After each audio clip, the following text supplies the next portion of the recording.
आम आदमी से दूर कचहरी। नमस्कार, असम टीवी स्टूडियो में आप सभी का स्वागत है। कहते हैं कानून की नजर में सभी समान हैं, लेकिन क्या कानून सबके लिए समान है? इसी सवाल की पड़ताल करते हुए असम टीवी स्टूडियो में मैं श्री प्रकाश। हमारे देश में सभी नागरिकों का दर्जा कानून की नजर में समान है।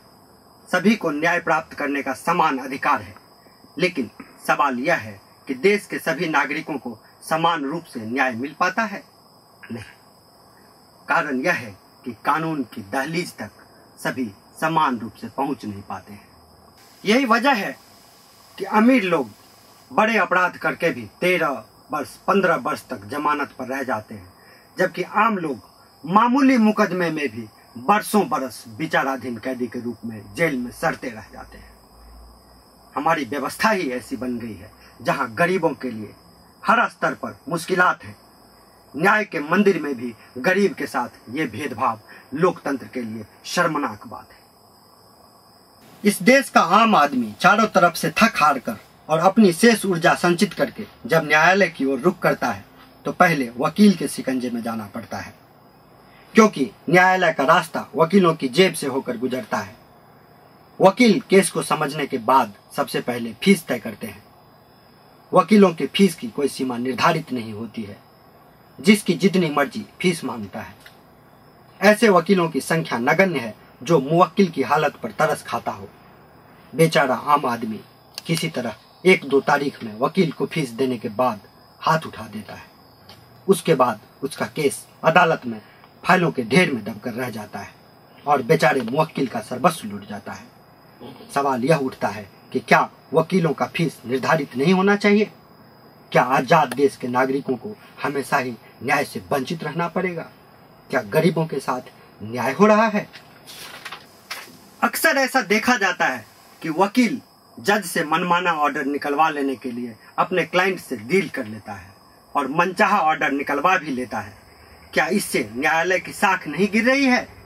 इस देश में एक से बढ़कर एक ईमानदार जज हैं, जिनकी ईमानदारी की कस्में खाई जा सकती है, लेकिन चंद बेईमान किस्म के जजों ने न्यायपालिका को मछली का बाजार जैसा बनाकर रख दिया है।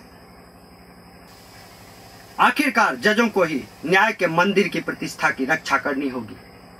इस ओर भी ध्यान देना होगा कि देश के अंतिम आदमी को भी न्याय उसी प्रकार मिले जिस प्रकार अमीरों को मिलती है। खासकर जमानत के मामले में न्यायाधीशों को और अधिक ध्यान देने की जरूरत है, क्योंकि जमानत देना या न देना जजों के स्वविवेक पर निर्भर करता है। इसीलिए सलमान खान जैसे रईस को जमानत मिल जाती है और आम लोगों को नहीं, तो जज के विवेक पर भी प्रश्न चिन्ह उठना स्वाभाविक है। बीते कुछ वर्षों में देश के कई उच्च और निचली अदालतों के जजों पर भ्रष्टाचार के आरोप लगे हैं। कुछ जजों की तो काफी छीछा लेदर भी हुई है। खासकर निचली अदालतों में व्यापक पैमाने पर भ्रष्टाचार देखा जा रहा है। अब तो सरेआम अदालतों में मोल भाव होते देखा जाता है। लोग अनेक प्रकार से न्यायालयों पर तंज कसते हैं। कई लोग ऐसा भी कहते सुने जाते हैं कि अंग्रेज जज शीघ्र और सर्वमान्य राय देते थे, लेकिन अब न्यायालयों में पैसों से न्याय मिलता है। दूसरी ओर कई स्तर पर जजों पर भी जाति, धर्म, भाषा, क्षेत्रीयतावाद आदि को आधार बनाकर न्याय देने में भेदभाव बरतने का आरोप लग रहा है। तो कई मामलों में राजनीतिक लाभ प्राप्त करने के उद्देश्य से राय देने, तो कई मामलों में प्रशासन शासन के मनोनुकूल राय देने संबंधी आरोप लगते सुने जा रहे हैं। इन सभी तरह के आरोपों के प्रति सावधान रहने की जरूरत है, अन्यथा न्यायालय से लोगों का विश्वास उठ जाना बेहद खतरनाक साबित हो सकता है। न्यायपालिका लोकतंत्र का एक प्रमुख अंग है। इस देश में जब सांसदों का साख धूल धूसरित हो चुका है, ऐसे में न्यायपालिका का साख भी दांव पर लग जाना हमारे देश के लिए चिंता का विषय है।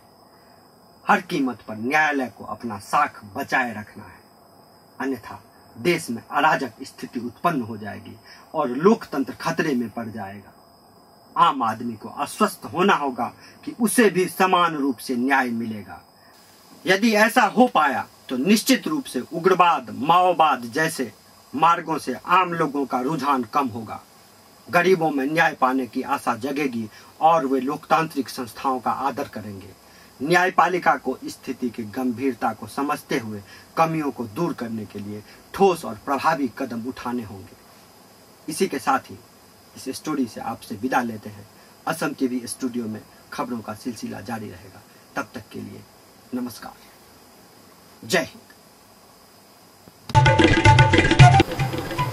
अब समय हो चला है इस कार्यक्रम से विदा लेने का। असम टीवी स्टूडियो से खबरों का सिलसिला जारी रहेगा। तब तक के लिए आप सभी को श्री प्रकाश का नमस्कार।